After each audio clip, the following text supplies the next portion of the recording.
Hey, it's Benji Cole, son of Al Cole from CBS Radio, welcoming you to another edition of People of Distinction, the talk that gives an in-depth view of some of the most dynamic, intelligent, and successful people on the planet. Run to our website, peopleofdistinction.org, for more info, or you can email me directly at benji@alcoleenterprises.com. And on the line with us today, we have John Cline. We'll be discussing his book, The Monogamy Mystery, available at Amazon and Barnes & Noble. And I will say, John was brought to People of Distinction today by some of the best movers in the business. Parchment Global Publishing. If you have a book that you'd like moved, well, move it through Parchment. You can find them at parchmentglobalpublishing.com. And guys, it is an absolute pleasure to have John here on the line with us because the book we're going to be discussing, The Monogamy Mystery. All right, listen, right off the bat, we know what the book is going to entail, okay? And it's really a universal concept that we are all very familiar with, I'm sure.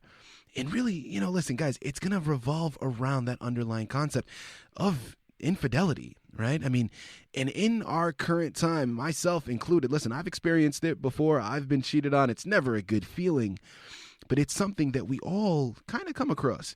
And listen, John is, not only is he the expert on this matter, he also is a bishop, so he'll be able to kind of express his views from multiple experiences, really in multiple backgrounds. So without further ado, let's bring him here on the line with us. John, first and foremost, thank you so much for being a guest with us today on People of Distinction. How are you? Hi, Benji. It's my pleasure to be with you today and to discuss such a touchy subject, but I think it's a needed discussion, so I look forward to speaking with you. Absolutely. Well, listen, as you stated, I mean, it's definitely a very touchy subject for sure, right? But just because it's a difficult concept to discuss doesn't mean we shouldn't be having the conversation. So we're very much looking forward to this, John. Now, listen, let's jump right in. First and foremost, what inspired you to write this controversial book, and what does the monogamy mystery really seek to address? So, as your listeners may have heard that I am a pastor of a church and have been so for the last over 25 years. Mm-hmm. And being a pastor and a bishop in the Lord's church, but also a man, a young man, a husband, a father, and has seen many of struggles with men and women. So this is not just a man thing. And just ask myself the question, just why is this not spoken about in a more constructive way? So the book was born out of me questioning in my own mind, seeing some of the destructive effects of not being in a monogamous relationship or not being able to achieve it after one has pledged themselves to marriage or pledged themselves in a dedicated relationship, and who have had, ordinarily good marriages and relationships, but it is lost because of an indiscretion or affair. Mm-hmm. And this is in and out of the church. So as a pastor, you counsel people in and out of the church. So I decided to write the book to create a safe space for a difficult discussion in the hopes that it would help couples, whether you be black, white, Muslim, Christian, or whatever, to help couples and afford them that opportunity to have a discussion around a difficult subject from that the book provides that platform for doing so. Absolutely. Now, John, how many marriages or relationships on average do you think are affected by infidelity in the church? Well, I think in the church, based on some statistics that I've looked at, you have about 75% of marriages within the church that are being affected. If you go outside of the church, that increases to about 90% actually. And, wow. And these are just not marriages. These are also significant relationships. People who have been in a relationship for years, they may not have come to the place of marriage, but they definitely have committed themselves to each other. And if you take the whole basket of relationships, committed or marriage relationships, you find that those percentage are right up there. Oh man, I mean, that's such a high rate. Now, multi-part question. First and foremost, do you believe that monogamy is still achievable? And then, should it be desired even in today's more modern, open, and plural society? The truth is, I do believe that monogamy is achievable. However, the book seeks to ask the question, is it natural or unnatural? Is monogamy a natural outgrowth of human beings, or is it guided or directed by higher principles or morals, be them spiritual, be them societal, or even your personal convictions? Mm-hmm. So I would say that in man's natural capacity, the book does guide you to the second chapter when it talks about the biology of monogamy. And there's nothing that I have found in my research that makes us as human beings monogamous. So that means it must be achievable by something higher than ourselves.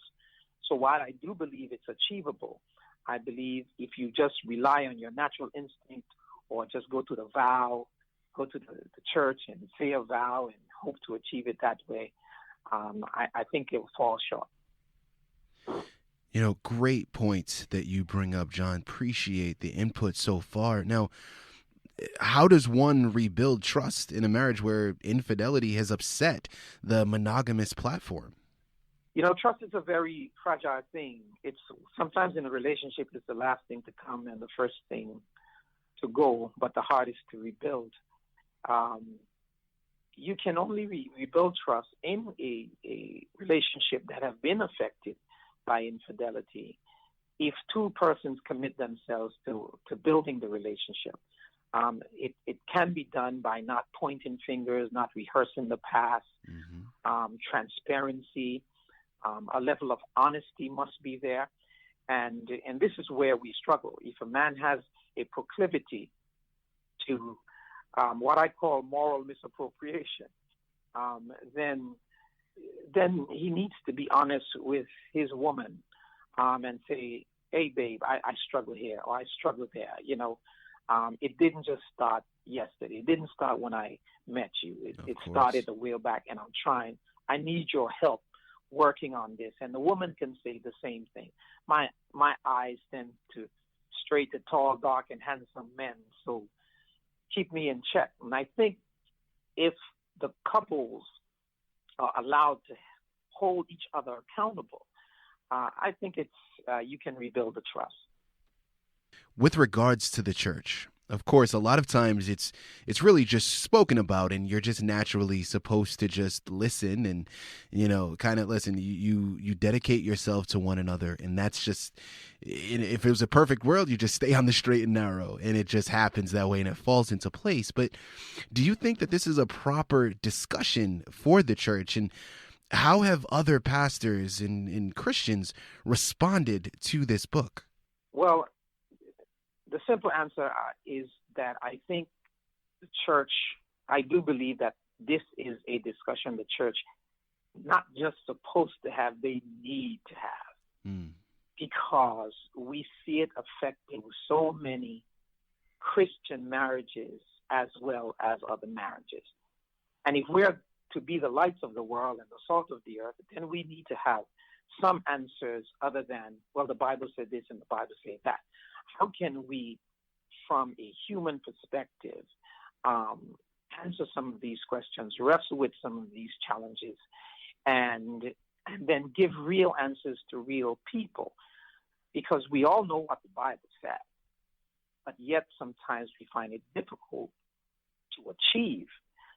And if we're going to achieve it, I believe it needs a discussion, it needs understanding. For it not to be as destructive as it has become, that discussion needs to be had, especially in the people who proclaim that we have the right path. Again, here on the line with John Cline, we're discussing his book, The Monogamy Mystery, available at Amazon and Barnes & Noble. Now, John, next question, and listen, this this may seem a little unorthodox, but, bear with me here. Listen, we know that an affair can certainly hurt a marriage, right? I mean, that's obvious. But do you believe that an affair can help a marriage? Well, it's a weird question, but I've seen cases where affairs have helped a marriage. There is a story, a true story, in the book in chapter 8, and the person is a member of my church who called herself Sarah, and she chronicled when she found out her husband was having an affair, a very upstanding societal person, and how with patience and understanding, after the confession came, first the denial, then the confession, then the healing. And then it opened up the man and the woman, the husband and the wife, to be truthful in terms of the personal struggles in this space. And it provided for them the accountability measures that were able to put in place instead of just sweeping it under the rug. So I do believe in some cases, if it's discussed, if you have proper framework and parameters in which to understand and discuss it, it can strengthen a marriage. It can provide that avenue to strengthen accountability. Together we will win. Together we will work, and we will not allow anything or anyone to separate us. So I do believe it can help, even though in most cases it's destructive. Absolutely. Well, listen, I mean, the ideal situation would just be to stay monogamous, right? And not slip outside the lines. But the main point, of course, to be taken here, guys, is if that were to happen, God forbid, and of course, hopefully it doesn't, but if it were to happen, it doesn't automatically mean the relationship is over, right? There are ways, of course, as John is saying, to repair and to build and to grow from it. And I think that is such an important point to really double down on and impress. So thank you so much for that, John. Now, listen, next question, where possible, of course, how do you feel we can help young people achieve a more meaningful relationship and avoid being plagued by infidelity? In the book, I discuss a word to the young. And the reason I did that is because as we were growing up as young men, and I'm sure many young men can attest to this, we never saw, I think men and women interpret sex differently. Mm-hmm. For men and young men, sex is sex. So you can have sex 3 times a week with 3 different women, and it's not love. It's just a physical interaction that gives you pleasure. For a woman, on the other hand, if she gives herself to you, in most cases, she's saying, I'm giving you a very special part of me, something I hold sacred. Absolutely. So one of the things that I say to young people is, understand, especially young women, but also young men, sex is not love. So not because a young man wants to have sex with you, mean he loves you. And you have to understand also that you cannot just have sex out of desperation and then interpret it to be loved. And neither can you be in a relationship with a guy who have another woman, and then you eventually get married to that person and expect him to be faithful to you, because we are creatures of habit. Mm-hmm. So these are some of the conversations I believe we have to have with young people so that they get their heads around what is love, what is sex, what does commitment look like, and when you get married, what are you trying to achieve, and what really is marriage for. John, this is all fantastic thus far, and so many great points that you bring up. Now, I really want to give you the opportunity to kind of broaden things a bit, okay? Because I know in large part we're focusing around the church, right? And around people that are involved in the church and formulate their marriage through that. Now, as human beings, of course, are accustomed to doing, the moment anybody looks up information on your book, John, they'll automatically, when they start doing the research, they'll formulate assumptions, right? And knowing that it revolves around the church and religious aspects that way, I want to give you the opportunity to dispel any narratives or assumptions that can be formulated. In your opinion, John, is this a book specifically geared for religious readers? No, the answer is absolutely not. I think what it does, my Christian faith, of course, provides my guiding principles. Mm-hmm. And if one is going to be monogamous, it must be informed by some type of guiding principles outside of your just natural biological instincts, because that will fail. So if we come back now to the natural biological instincts, whether you're Muslim, whether you're black, whether you're white or Chinese, we see that this behavior is a universal thing, whether you're Jew or Gentile. It does not discriminate because of the biology of mankind. So I believe that any person, whether they believe in Jesus Christ or in God or Allah or Jehovah, I believe that, or nobody at all, they just want to be married. I believe that they can find within this book some guiding principles that will help them have a wholesome relationships. So one of the things we've done with the book is research of the cultures. Like in Africa, I go to Africa quite a bit of time, where the men, especially Muslim men, but also some Christian men, would have 3 wives. We looked at the way some of the other cultures handle having another woman. For instance, the Chinese would have these geisha houses where the men can go and express their sexuality in a safe place. So you have all of these different cultures. Mm-hmm. And then you go back to biblical time, where you deal with David and Solomon and Jacob having 12 children by 4 different women. How do you rectify all that? And you rectify all that within the context of a humankind, because Moses was not a Christian, or Jacob was not a Christian. He was a Jew. And so then you have to now bring all that together. So I would say definitely all persons who picking up this book can find, any counselor, any pastor, any spiritual leader can glean from this book a wealth of information that will help them to help people guide their lives appropriately and accordingly to the principles of monogamy. John, thank you thus far. I mean, this has been an absolutely incredible interview. And again, so much great information to be pulled from it. Now, as we tie things up, personal question for me, just out of my curiosity, what would you say was a highlight for you in writing this book? Or if not a highlight, maybe something that surprised you that you weren't expecting prior to embarking upon this journey? I think going into the book, I believe that I always knew and felt within myself that monogamy was just not a natural occurrence. Mm-hmm. So most mammals on the planet, are not monogamous creatures. And I think what surprised me was when I dig into the biology of it, it actually confirmed what I was feeling and the question I was asking, that there's no gene, there's no DNA, there's nothing in your biology that points one to being a monogamous creature. And those mammals that are monogamous do it just naturally.